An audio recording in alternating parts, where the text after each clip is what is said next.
আসসালামু আলাইকুম। ভোকাবুলারি শেখার জন্য আমরা জানি সংবাদপত্র বা নিউজ পেপারের কোনো বিকল্প নেই। তাই সংবাদপত্র থেকে বাছাই করা শব্দ নিয়ে আমরা নিয়মিত ভিডিও তৈরি করছি। আপনাকে স্বাগত জানাচ্ছি আমাদের তৃতীয় পর্বে।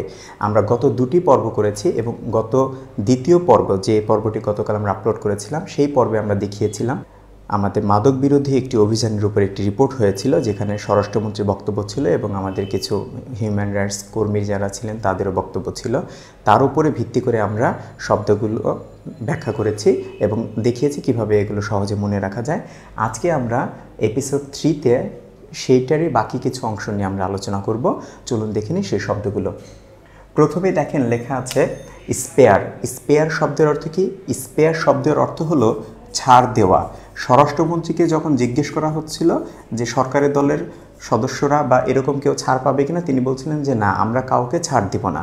এটা হলো স্পেয়ার, কাউকে ছাড় দেওয়া, মুক্তি দেওয়া এই অর্থে। এরপর হলো কাকে ছাড় দেওয়া হবে না। স্বরাষ্ট্রমন্ত্রীর বক্তব্য ছিল যে কোনো ল মেকারও যদি থাকে, ল মেকার মানে কি? সংসদ সদস্য বা আইন প্রণেতা। আমরা জানি যারা আইন তৈরি করে তারা হলো আইন প্রণেতা। তো এই আইন প্রণেতাদের আমরা সাধারণত কী বলি? সংসদ সদস্য বলি। তো ল মেকার বলতে এখানে তাদেরকে বোঝানো হচ্ছে যে কোনো সংসদ সদস্য যদি থাকে তাকেও কী করা হবে না? ছাড় দেওয়া হবে না। এবং তিনি বলেছিলেন যে একজন সংসদ সদস্যকে গ্রেপ্তার করা হয়েছিল, একজন জেলে আছে এবং আরেকজন বর্তমানে জামিনে আছে। এই যে জামিন শব্দটা ব্যবহার করা হয়েছে সেটাই হলো বেইল, মানে হলো জামিন দেওয়া, কোথাও থেকে কাউকে মুক্তি দেওয়া, সাময়িকভাবে মুক্তি। অবশ্যই এটা আমরা জানি কোর্ট থেকে বেল নেওয়া হয়, তার মানে কোর্ট থেকে জামিন নেওয়া হয়, সাময়িক একটা মুক্তি দেওয়া হয়। এরপর হলো কোয়ারি। এই যে স্বরাষ্ট্রমন্ত্রীর কাছে এই জিনিসগুলো জিজ্ঞাসা করা হচ্ছিল, এই জিজ্ঞাসাটাই মূলত কোয়ারি। তাহলে কোয়ারি শব্দের অর্থ কি আমরা জানবো? কোয়ারি শব্দের অর্থ হলো জিজ্ঞাসা করা, কোনো কিছু জানতে চাওয়া। এটা নাউনও ব্যবহার করা যেতে পারে এটাকে। এটা নাউনই মূলত, যে কোয়ারি মানে হলো জিজ্ঞাসা।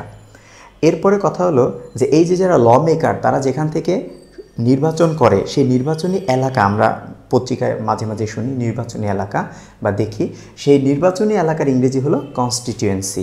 তাহলে কনস্টিটিউয়েন্সি মানে কি? যেখান থেকে কেউ নির্বাচন করে, মানে নির্বাচনী এলাকা। সংসদ সদস্যরা একটি আসন থেকে যখন নির্বাচন করে ওই আসনটিকে বলা হয় কনস্টিটিউয়েন্সি, মানে নির্বাচনী এলাকা।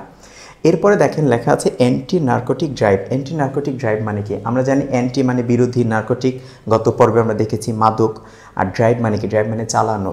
এখানে ড্রাইভ শব্দের অর্থ হলো অভিযান, অর্থাৎ মাদকের বিরুদ্ধে যে অভিযানটি পরিচালনা করা হচ্ছে এটা বোঝাতে বলা হচ্ছে অ্যান্টি নার্কোটিক ড্রাইভ, অর্থাৎ মাদক বিরোধী অভিযান। আমরা জানি গত পর্বে আমরা বলেছিলাম যে ড্রাগ শব্দটি দ্বারা আমরা মাদক বোঝাই, কিন্তু নার্কোটিক হলো শুধুমাত্র নেশাজাতীয় দ্রব্য, অর্থাৎ এটাই হলো মাদকের অন্যতম একটা সিনোনিম বা অন্যতম একটা শব্দ। আর ড্রাগ বললে আমরা সেখানে ঔষধকেও বোঝাতে পারি। তাহলে অ্যান্টি নার্কোটিক ড্রাইভ মানে কি? মাদক বিরোধী অভিযান। এখানে ড্রাইভ বলতে অভিযানকে বোঝানো হয়েছে। এরপরে দেখেন লেখা আছে লঞ্চ। লঞ্চ শব্দের অর্থ কী?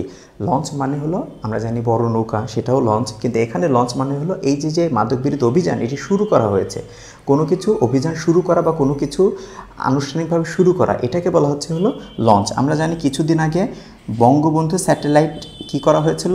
লঞ্চ করা উৎক্ষেপণ করা হয়েছিল, সেটাও কিন্তু লঞ্চ করা বলা হয়। আমরা মাঝে মাঝে দেখি বিভিন্ন কোম্পানি বিভিন্ন ধরনের প্রোডাক্ট লঞ্চ করে, মানে সেগুলো প্রোডাক্টটা বাজারে বিক্রি করা শুরু করে এটা। এরপর ইনভলভ। আমরা গত পর্বে দেখেছিলাম এনগেজ মানে জড়িত হওয়া, এটা একই রকম অর্থ ইনভলভ। এবং এর পরেও কিন্তু এনগেজের মতো একটা প্রিপোজিশন বসে, সেটা হলো ইন, অর্থাৎ আপনি যদি কোথাও কোনো কিছুতে জড়িত হওয়া বোঝান তাহলে কি হবে? ইনভলভ ইন, কোথাও জড়িত হওয়া। এরপর হলো মোবাইল কোর্ট। মোবাইল কোর্ট মানে আমরা সবাই জানি মোবাইল মানে হলো চলমান বা ভ্রাম্যমান, এটা বোঝায়। কোর্ট মানে হলো আদালত। তাহলে মোবাইল কোর্ট মানে কি? ভ্রাম্যমান আদালত, অর্থাৎ শুধুমাত্র আমরা কালকে দেখেছিলাম যে অনেকে ক্রস ফায়ারে হত্যা করা হচ্ছে বলা হচ্ছে, তো শুধু ক্রস ফায়ারে হচ্ছে না, অনেকে ভ্রাম্যমান আদালতে তাদের বিচারও করা হচ্ছে। এই যে ভ্রাম্যমান আদালতে বিচার করা হচ্ছে এটাই বলা হচ্ছে হলো মোবাইল কোর্ট। এরপরে রয়েছে কনসার্ন। কনসার্ন শব্দের অর্থ আমরা জানি যে উদ্বিগ্ন হওয়া, কিন্তু কনসার্ন শব্দে আরেকটা অর্থ আছে, সেটা হলো কোনো গুরুত্বপূর্ণ বিষয়কেও কনসার্ন বলা হয়। যেমন আমরা যখন কোথাও যদি বলি যে এই বিষয়ে আমার কোনো দায় দায়িত্ব নেই, তাহলে এই বিষয়ে বলতে গুরুত্বপূর্ণ একটা বিষয় বোঝাতে আমরা কী বোঝাবো? In this concern. অর্থাৎ কনসার্ন শব্দের অর্থ যেমন উদ্বিগ্ন হওয়া, তেমনি কনসার্ন শব্দের অর্থ গুরুত্বপূর্ণ বিষয়কেও বোঝায়। এবার আমরা চলে আসি আরেকটি শব্দ ট্যাকল। আমরা এটা মাঝে মাঝে প্রায় শুনি, ট্যাকল দেওয়া, ফুটবল খেলায় এরকমটা দেখি আমরা সাধারণত।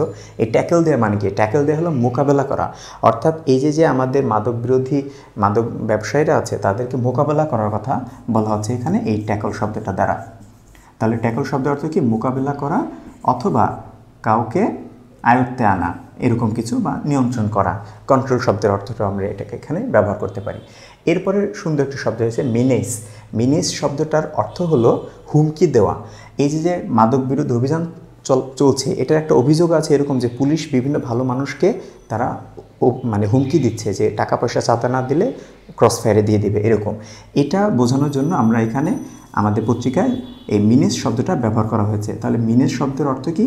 মিনেস শব্দের অর্থ হলো হুমকি দেওয়া। এরপরে হচ্ছে হিউম্যান রাইটস অ্যাক্টিভিস্ট। হিউম্যান মানে আমরা জানি হলো মানুষ, এরকম কিছু, রাইট মানে অধিকার, আর অ্যাক্টিভিস্ট মানে কর্মী। তাহলে হিউম্যান রাইটস অ্যাক্টিভিস্ট অর্থ কি? মানবাধিকার কর্মী। মানবাধিকার যারা কর্মী রয়েছেন তাদের দৃষ্টিতে এই ক্রস ফায়ার বা বন্দুকযুদ্ধ যেটাই বলা হয়, তাদের দৃষ্টিতে তারা বলছে এটা ঠিক না, এটা মানে অবশ্যই বন্ধ করা উচিত, যেহেতু তারা মানুষের অধিকার নিয়ে কাজ করে। তাদেরকে বলা হলো অ্যাক্টিভিস্ট। কি অ্যাক্টিভিস্ট? Human right activist. আপনি যদি যে কোনো ধরনের কর্মী বোঝান, আন্দোলনের কর্মী, তাহলে সেটা সাধারণত আমরা অ্যাক্টিভিস্ট বলি। যেমন অনলাইন অ্যাক্টিভিস্ট মানে অনলাইনে যে প্রচারণা চালায়। এরপরে দেখেন তারা যে বিরোধিতা করছে, কিসের বিরোধিতা করছে? এই ক্রস ফায়ারে। তাদের দৃষ্টিতে এভাবে হত্যা করা যাবে না, বিচারের আওতা আনতে হবে, তারপর হত্যা করতে হবে। তাহলে এটা কি? তাদের দৃষ্টিতে বিচার বহির্ভূত হত্যাকাণ্ড। এই শব্দটা আমরা অনেকেই পরিচিত, বিচার বহির্ভূত। এটাকে বলা হচ্ছে এক্সট্রা জুডিশিয়াল কিলিং, অর্থাৎ বিচার বহির্ভূত। তাহলে বিচার বহির্ভূত মানে কি? বিচার ছাড়া তাদেরকে মেরে ফেলা হচ্ছে। এই জন্য তাদের দৃষ্টিতে এটাকে বলা হচ্ছিল এক্সট্রা জুডিশিয়াল কিলিং বা বিচার বহির্ভূত হত্যাকাণ্ড। ঠিক এখান থেকে এরকম একটি শব্দ তৈরি করা যায়, এক্সট্রা ম্যারিটাল, মানে হলো বিয়ে বহির্ভূত। এক্সট্রা ম্যারিটাল অ্যাফেয়ার্স মানে এটাকে আমরা সাধারণত বলতে পারি পরকীয়া টাইপের যে শব্দটি রয়েছে, এটি হলো এক্সট্রা ম্যারিটাল, অর্থাৎ বিয়ের বাইরেও যে সম্পর্কগুলো রাখা হয়। এরপরে দেখেন কি শব্দ আছে এক্সপ্রেস মানে আমরা সবাই কিন্তু জানি যে প্রকাশ করা, মত প্রকাশ করা। কিন্তু এরপরে একটি প্রিপোজিশন বসে, সেটি হলো ওভার। কোনো কিছুর উপরে মত প্রকাশ করা অর্থে কি ব্যবহার করা হয়? ওভার ব্যবহার করা হয়। অর্থাৎ এক্সপ্রেস ওভার, মত প্রকাশ করা, কোনো কিছুতে নিজের মতামতকে তুলে ধরাটা হলো এক্সপ্রেস ওভার, মত প্রকাশ। এরপরে দেখেন কাম শব্দটা দিয়ে 4টি শব্দ দেওয়া আছে। কাম শব্দটি দিয়ে অনেক গ্রুপ ভার্ব তৈরি করা যায়। এই গ্রুপ ভার্ব থেকে আমি বাছাই করে 4টি শব্দ, যেগুলো বিভিন্ন পরীক্ষায় আসে এবং আমাদের গুরুত্বপূর্ণ, সেই 4টি শব্দ এখানে আমি লিখেছি। প্রথম শব্দটি দেখেন কাম অ্যাক্রস শব্দটির মানে হলো হঠাৎ দেখা পাওয়া। একটা ভার্বের পরে যখন একটা প্রিপোজিশন বসে, তখন এই প্রিপোজিশনটা কিন্তু বিভিন্ন অর্থ তৈরি করে দেয়। অর্থাৎ তখন আর ওই শব্দটার আসলে কোনো অর্থ থাকে না। যেমন কাম শব্দটা আসা, কিন্তু দেখেন কাম অ্যাক্রস মানে কি হচ্ছে? হঠাৎ দেখা পাওয়া। তারপরে ওয়ার্ডটা দেখেন কাম অ্যাওয়ে মানে কি? কাম অ্যাওয়ে, আবার এরপর ফ্রম লেখা আছে, অর্থাৎ কাম অ্যাওয়ে একটা গ্রুপ ভার্ব, এরপরে একটা প্রিপোজিশন বসে, সেটা হলো ফ্রম। তাহলে কাম অ্যাওয়ে মানে কি? কাম অ্যাওয়ে মানে বিচ্ছিন্ন হওয়া। কোথাও থেকে যেহেতু বিচ্ছিন্ন হয়, তাহলে আমরা কি বলবো? কাম অ্যাওয়ে ফ্রম, অর্থাৎ কোথাও থেকে বিচ্ছিন্ন হওয়া।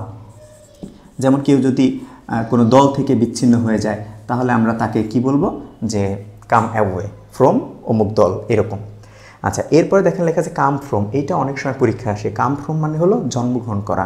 যেমন যদি বলা হয়, আমরা এমনিতে অনেক সময় প্রশ্ন করি কোথা থেকে এসেছো, মানে কাম ফ্রম, কিন্তু আসলে কাম ফ্রম শব্দটা ব্যবহার করা হয় হলো জন্মগ্রহণ করা অর্থে, অর্থাৎ তুমি কোন পরিবার থেকে এসেছো। তাহলে কাম ফ্রম শব্দটার অর্থ কি? জন্মগ্রহণ করা। এরপরে দেখেন লেখা আছে কাম আপন। কামের পরে যখন আপন প্রিপোজিশনটি ব্যবহার করা হয়, তখন এর অর্থ কী? তখন এর অর্থ হয় হলো হঠাৎ করে কারো উপর ঝাঁপিয়ে পড়া, মানে আক্রমণ করা। হঠাৎ করে আক্রমণ করা। তো হঠাৎ করে আক্রমণ বোঝাতে আমরা কি ব্যবহার করি? কাম আপন। তাহলে দেখেন একই ধরনের শব্দ, সবগুলোর অর্থেই কিন্তু শব্দ কাম থেকে এসেছে, কিন্তু প্রিপোজিশনের কারণে কী হয়ে যাচ্ছে? অর্থগুলো আলাদা হয়ে যাচ্ছে। এইভাবে গ্রুপ ভার্বের উপরে যে পড়াশোনাগুলো আছে, সেগুলো কিন্তু আমাদের একটু মনে রাখতে হবে।